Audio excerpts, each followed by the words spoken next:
이제 여호수아 강해가 거의 막바지로 접어들고 있습니다. 땅을 분배받지 못한 레위 지파 사람들에게 48개의 성읍을 나눠줘 가나안 온 땅에 흩어져 살게 하는 그런 장면이 기록되어 있는 여호수아 21장 말씀은 우리가 따로 살펴보지는 않았습니다만, 어쨌든 21장까지 해서 이스라엘의 가나안 정복과 땅 분배는 이제 완전히 다 끝났습니다.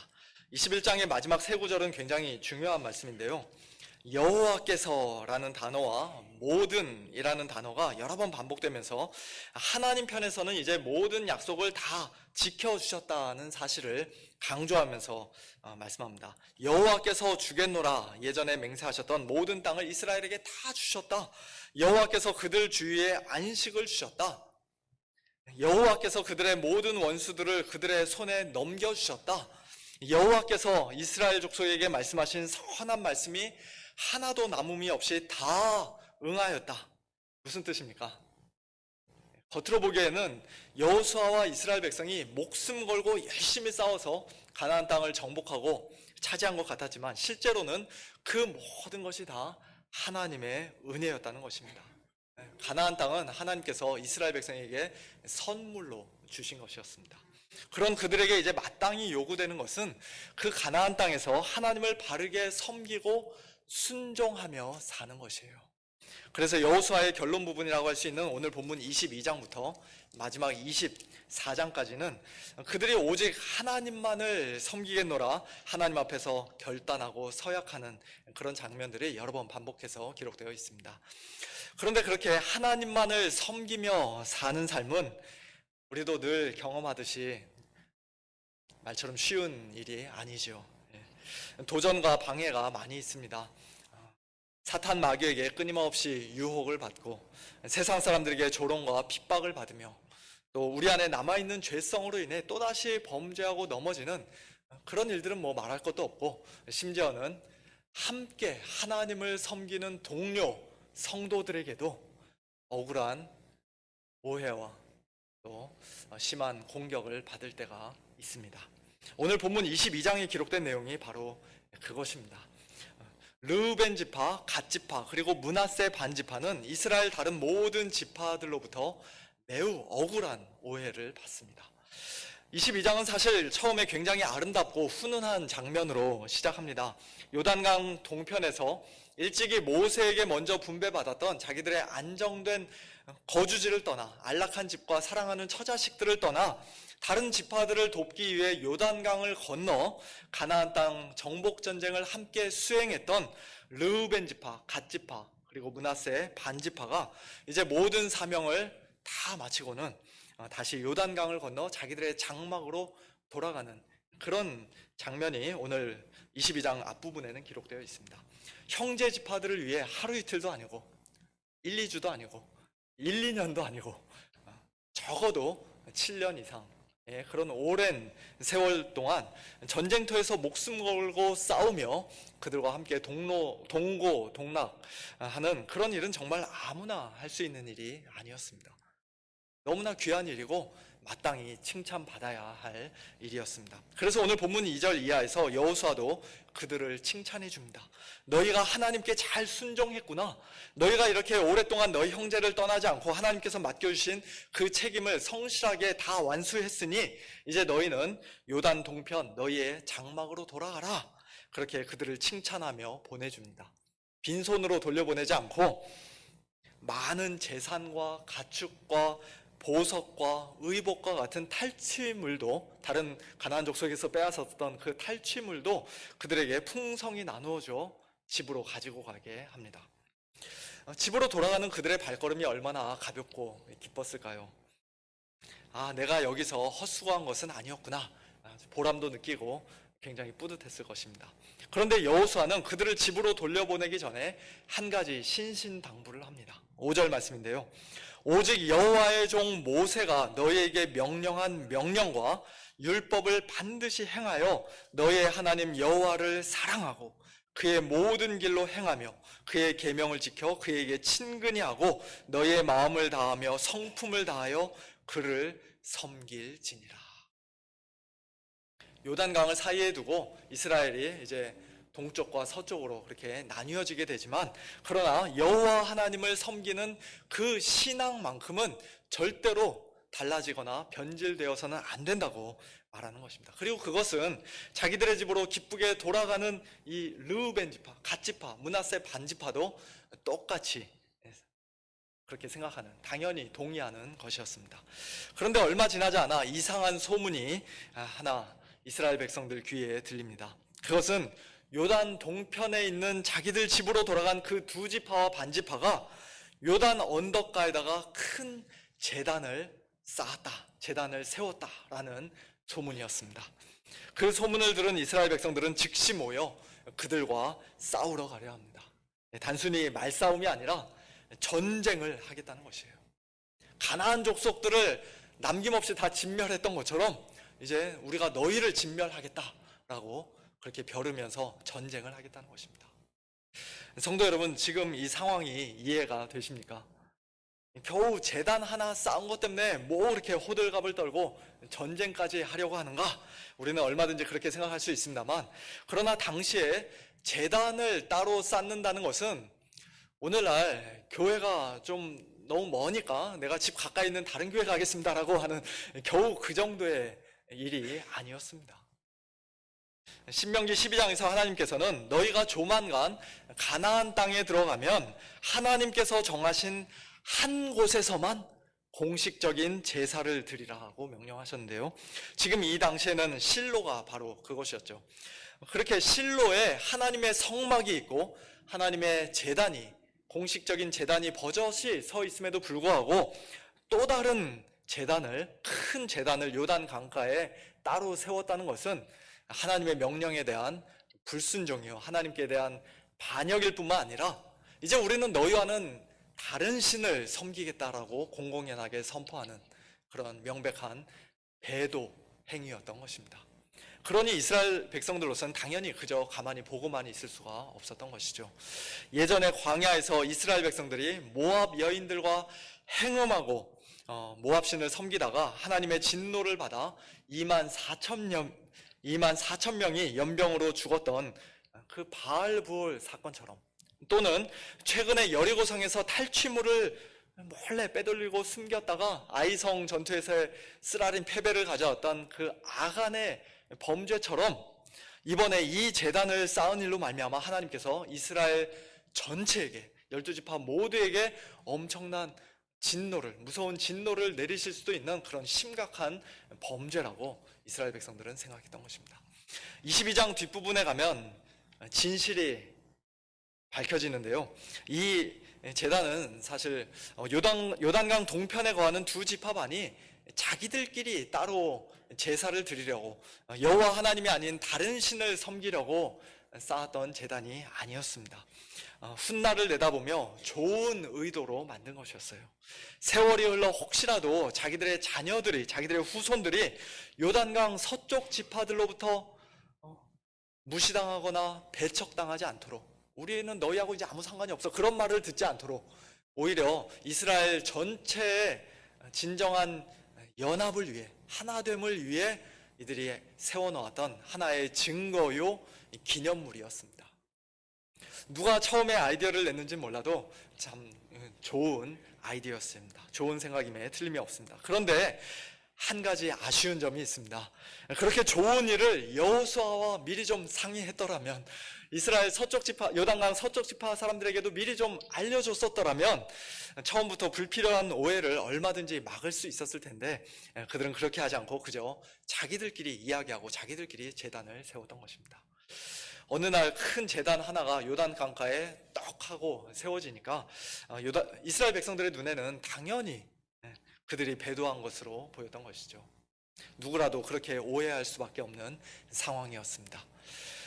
오늘 우리 역시도 다른 사람들에게, 특별히 동료 성도들에게 억울한 오해를 받게 되는 많은 경우는 이처럼 소통의 부재 때문에, 소통이 원활하지 않기 때문에, 소통이 부족해서인 경우가 많이 있습니다. 하나님을 위해, 우리 교회를 위해 제가 이런 일을 하겠습니다. 우리 구역이, 우리 부서가 이러이러한 좋은 일을 할 계획을 가지고 있습니다. 다른 분들은 어떻게 생각하세요?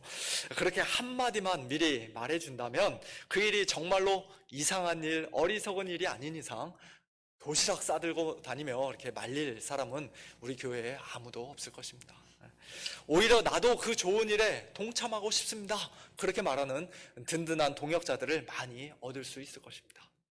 좋은 의도로 요단강가에 제단을 쌓으려 한다는 사실을 요단강 서쪽에 이스라엘 백성들이 만일 미리 알았더라면 그들이 오히려 적극적으로 팔 걷어붙이고 도와주려 하지 않았겠습니까?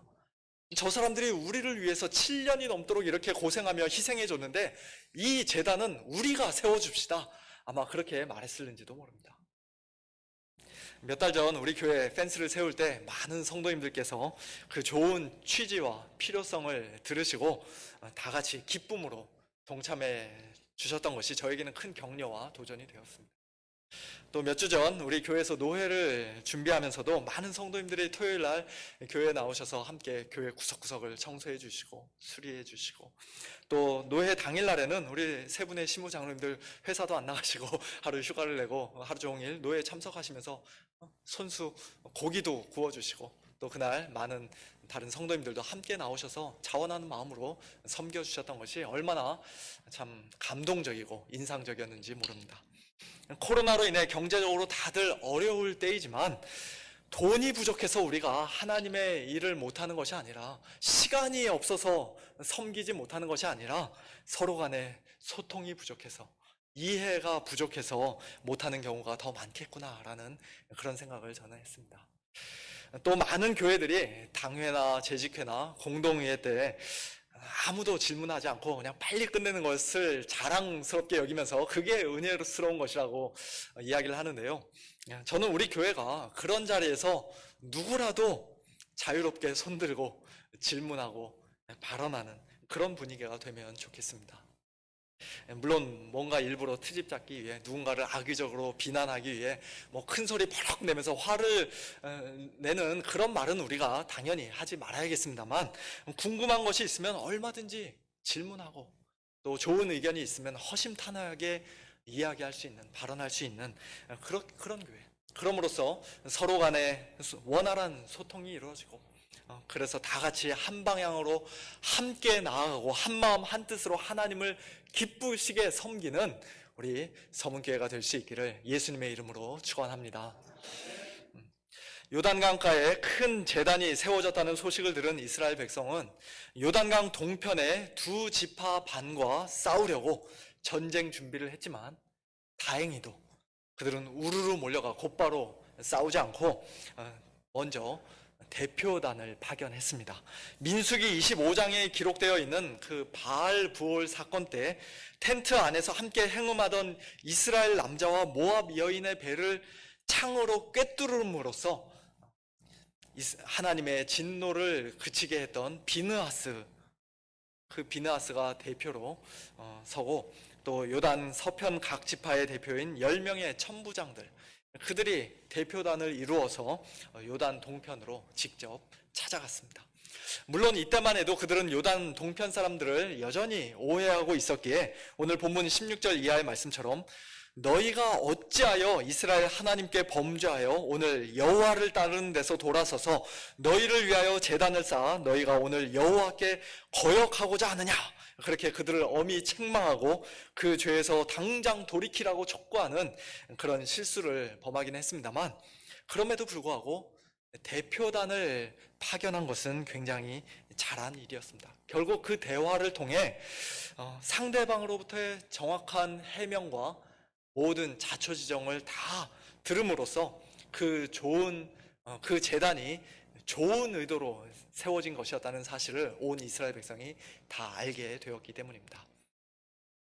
이처럼 오해를 넘어 이해로 나아가기 위해서는 그저 떠도는 소문만 믿고 발끈할 것이 아니라 당사자의 이야기를 직접 들어봐야 합니다.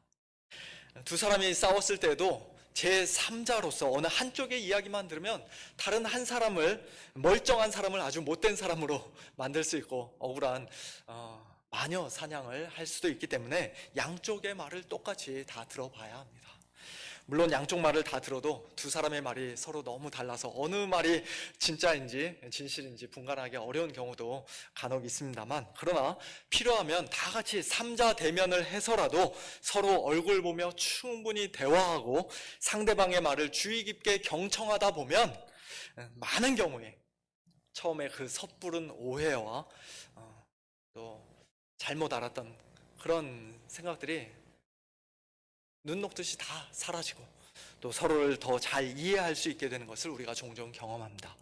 만일 비느하스와 10명의 천부장이 요단 동편으로 건너가 그들의 이야기를 직접 듣지 않고 무조건 전쟁부터 일으켰다면 훗날 온 이스라엘 백성들이 얼마나 슬퍼하면서 후회했겠습니까?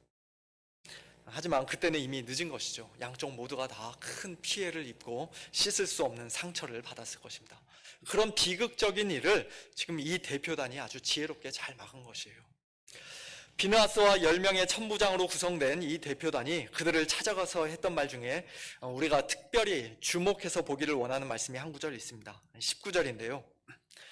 너희의 소유지가 만일 깨끗하지 아니하거든, 즉 너희가 분배받은 요단 동편 땅이 하나님께서 원래 처음부터 약속해 주셨던 그 땅이 아니라고 생각돼요. 왠지 좀 꺼림칙하고 부정하다고 그렇게 여겨지면, 그래서 너희가 제단을 따로 세운 것이라면 여호와의 성막이 있는 여호와의 소유지로, 즉 요단 서편 이 가나안 땅으로 건너와 우리 중에서 소유지를 나누어 가질 것이니라. 오직 우리 하나님 여호와의 제단 외에 다른 제단을 쌓음으로 여호와를 거역하지 말며 우리에게도 거역하지 말라. 얼마 전에 우리가 살펴보았던 것처럼 요셉 자손들, 즉 에브라임 지파와 므낫세 반 지파 같은 경우는 자기들이 분배받은 땅이 너무 작다고 불평한 적이 있었습니다. 그런데 요단 동편의 르우벤 지파, 갓 지파, 므낫세 반 지파까지 요단강을 건너 서쪽으로 넘어가 버리면 그들의 땅이 얼마나 더 좁아지겠습니까? 땅은 한정되어 있는데 9지파 반에게 이미 다 분배된 그 땅을 12지파가 서로 나눠 가져야 된다. 그 안에서 12지파가 함께 살아야 된다라고 하면은 요셉의 자손들뿐만 아니라 다른 모든 지파들이 다 너무 좁아서 못 삽니다라고 불평했을 것입니다. 그럼에도 불구하고 너희가 악한 죄에서 돌이키기만 한다면, 너희를 하나님께로 우리가 다시 돌이킬 수만 있다면 우리가 그런 엄청난 손해와 희생과 불편함도 얼마든지 감수하겠노라고 지금 이 대표단은 말하고 있는 것이에요. 오늘 저와 여러분에게도 과연 이런 마음이 있는지 우리 자신의 모습을 한번 돌아보기를 원합니다. 우리 중 누군가가 큰 죄를 지었다는 말을 들을 때, 아니, 예수 믿는 사람이 어떻게 그럴 수 있냐고, 목사가, 장로가 어떻게 그럴 수 있냐고 분개하며 화를 내기는 쉽습니다. 가만히 제자리에 앉아 그저 비방하고 정죄하기는 쉽습니다. 그러나 그 사람을 죄로부터 돌이키기 위해 직접 찾아가는 것은 쉬운 일이 아니죠. 갈라디아서 6장 말씀처럼 범죄한 형제를 온유한 마음으로 권면하면서 바로잡는 것은 결코 쉬운 일이 아닙니다. 더 나아가 그를 돌이키기 위해 내가 지금 누리고 있는 무엇인가를 기꺼이 희생하고 포기하는 것은 더더욱 쉬운 일이 아닙니다. 당연히 아깝기 마련이에요. 내가 좋아하는 사람에게 나의 것을 나눠주는 것도 솔직히 쉽지가 않은데, 교회에서 문제만 일으키는 사람, 범죄한 사람, 내 마음에 지지리도 안 드는 사람에게 왜 내 것을 주어야 합니까? 왜 나의 정당한 권리를 포기해야 합니까? 왜 내가 그 사람을 위해 희생해야 합니까? 쉽지 않습니다. 솔직히 별로 하고 싶지 않습니다. 우리의 이기적이고 죄악된 본성으로는 그렇게 할 수도 없습니다. 그러나 그런 희생과 포기 없이 그저 시간이 흐르면 저절로 오해가 이해로 변하게 될 것이라고 우리는 기대해서는 안 됩니다. 오해를 넘어 이해로 나아가기 위해서는 쉽지 않지만 내 것을 먼저 내려놓고 희생하는, 포기하는 그런 자기 부인이 반드시 있어야 하는 줄로 믿습니다. 믿습니다. 예. 마지막으로 오늘 본문을 통해서 배울 수 있는 오해를 넘어 이해로의 원리는 우리 자신이 다른 사람에게 억울한 오해를 받고 완전히 말도 안 되는 비방과 공격을 받을 때 그 말에 분노하지 않고 끝까지 온유하게 대답하는 것입니다. 비나스와 천부장들이 요단 동편 지파들을 찾아가 부올의 죄악과 아간의 범죄를 운운하며 그들을 책망했을 때 르우벤, 갓, 므낫세 반지파 입장에서는 얼마나 황당하고 억울했겠습니까?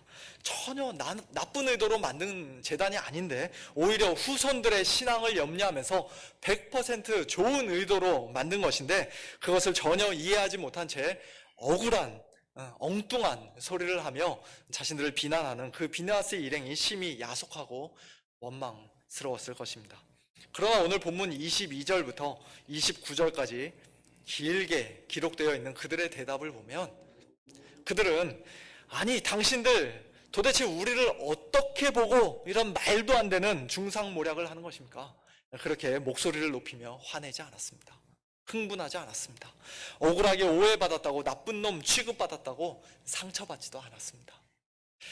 유순한 대답은 분노를 쉬게 하여도 과격한 말은 노를 격동하느니라는 잠언 15장 1절 말씀처럼 그들은 정말 끝까지 유순하게 대답함으로써 요단 서편 온 이스라엘 백성들의 끓어오르는 분노를 쉬게 만들고 잠재웠습니다. 만일 그들이 억울하다면 오히려 과격하게 대답하고 분노로 흥분하며 함께 맞서 싸웠다면 나중에 재단의 진실이 밝혀진다 하더라도 이미 내뱉었던 그 과격한 말과 이미 쏟아부었던 그 절제하지 못했던 분노 때문에 결국 또 다른 갈등의 불씨를 남기게 되었을 것입니다. 오늘 본문 30절과 33절 말씀을 보니까 그들의 그 유순한 대답을 듣고 비느하스와 천부장들이 그 말을 좋게 여기고 이스라엘 백성들도 즐거워하며 하나님을 찬송하는 그런 해피엔딩으로 끝났는데요. 오해의 말에 유순하게 대답한 르우벤, 갓, 므낫세 반지파의 성숙한 태도도 분명히 큰 역할을 했을 것이라 생각합니다. 오늘 저와 여러분은 과연 어떻습니까? 우리는 누군가에게 억울한 오해를 받을 때 참지 못하고 불같이 화를 내며 분개함으로써 상황을 더 악화시키는 그런 자들입니까? 아니면 유순하고 부드럽게 대답함으로써 상대방의 오해를 풀어주고 분노를 쉬게 하는 자들입니까? 이것은 단순히 성격이나 타고난 성품의 문제가 아닌 것 같아요. 근본적으로는 믿음의 문제입니다. 화내는 사람은 믿음이 전혀 없다는 그런 뜻이 아니라 하나님께서 나의 중심을 아시고 이 사건의 진실을 아시면 그것으로 충분합니다. 하나님께서 언젠가는 진실을 밝혀주실 것입니다 라는 믿음, 하나님께 모든 것을 맡기고 하나님만 바라보는 그 믿음이 우리에게 부족하니까 다른 사람이 나를 오해하는 것에 대해 참지 못하고 분노하는 것입니다. 오늘 본문에서 요단 동편 지파들은 인간적으로 보면 얼마든지 기분 나빠하고 화를 낼 수 있는 상황이었지만 다른 사람들의 오해보다 하나님의 이해가 그들에게는 훨씬 더 중요했기에 그들은 22절과 같이 말하며 끝까지 유순하게 대답할 수 있었습니다. 전능하신 자 하나님 여호와, 전능하신 자 하나님 여호와께서 아시나니 이스라엘도 장차 알리라.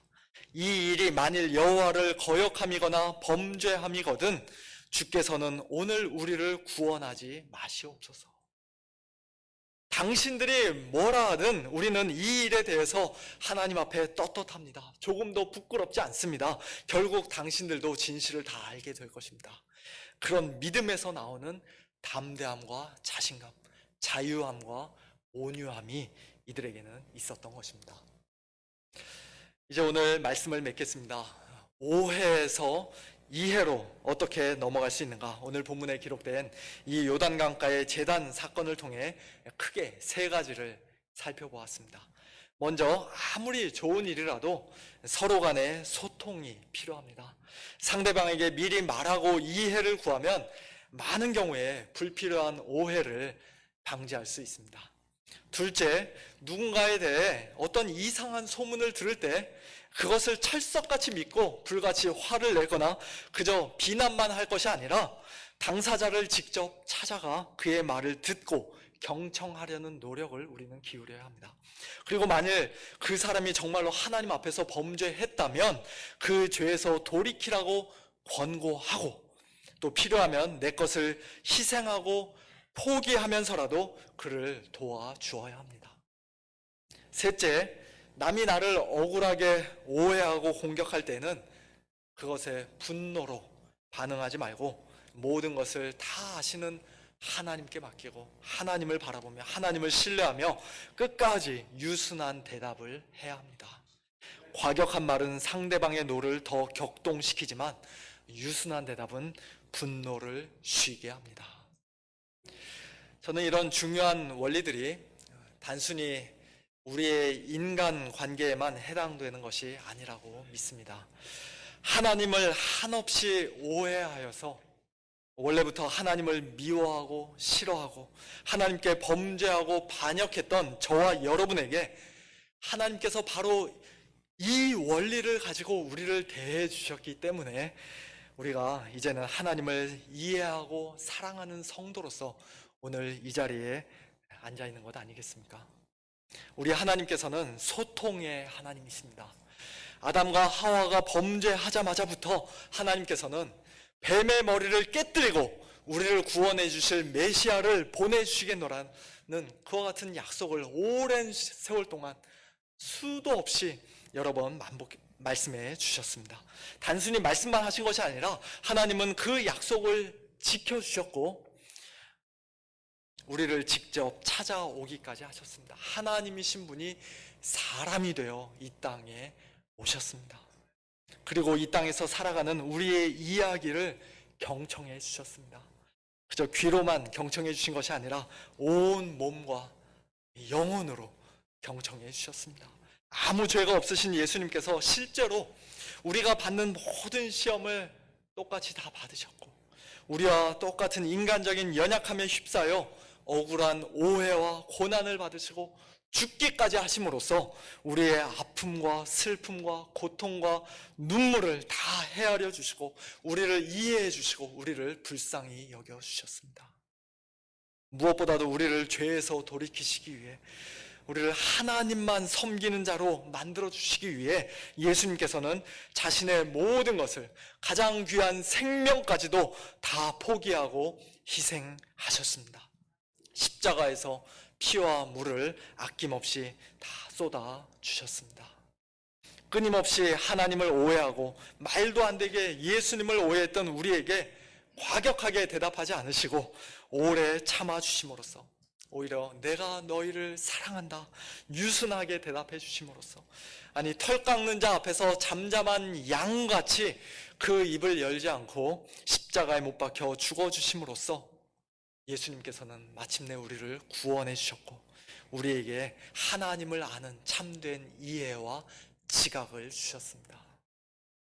사랑하는 성도 여러분, 이 놀라운 복음이 오늘도 우리의 완악하고 고집스러운 마음을 부드럽게 녹이기를 원합니다. 툭하면 다른 사람을 쉽게 오해하고 정죄했던 우리의 좁은 마음을 이 복음이 바다와 같이 넓히기를 원합니다. 내 것을 조금도 포기하지 못하고 희생하지 못하고 꽉 움켜쥐기만 했던 우리의 이기적인 손이 이 복음 때문에 이제는 다른 사람을 위해 하나님을 위해 활짝 펴지기를 원합니다. 억울한 오해를 받을 때에도 분노하지 않고 끝까지 유순하게 대답하는 그런 온유한 사람, 예수님 닮은 사람으로 이 복음이 우리를 날마다 빚어가기를 소원합니다. 이러한 귀한 은혜가 오늘 이 시간 함께 예배드리고 있는 저와 여러분 우리 모두에게 풍성이 넘치기를 예수님의 이름으로 축원합니다. 함께 기도하겠습니다. 하나님 아버지 감사합니다. 하나님을 끊임없이 오해하고 지독하게 오해하였던 저희들을 당장에 진멸하지 않으시고 독생자 예수님을 이 땅에 보내시고 십자가에까지 내어주심으로써 마침내 저희들을 사랑으로 설복시키시고 이해시켜 주신 하나님의 그 크고 놀라운 사랑에 감사를 드립니다. 이 십자가의 복음이 오늘도 저희들의 마음과 삶 가운데 능력으로 역사하기를 원합니다.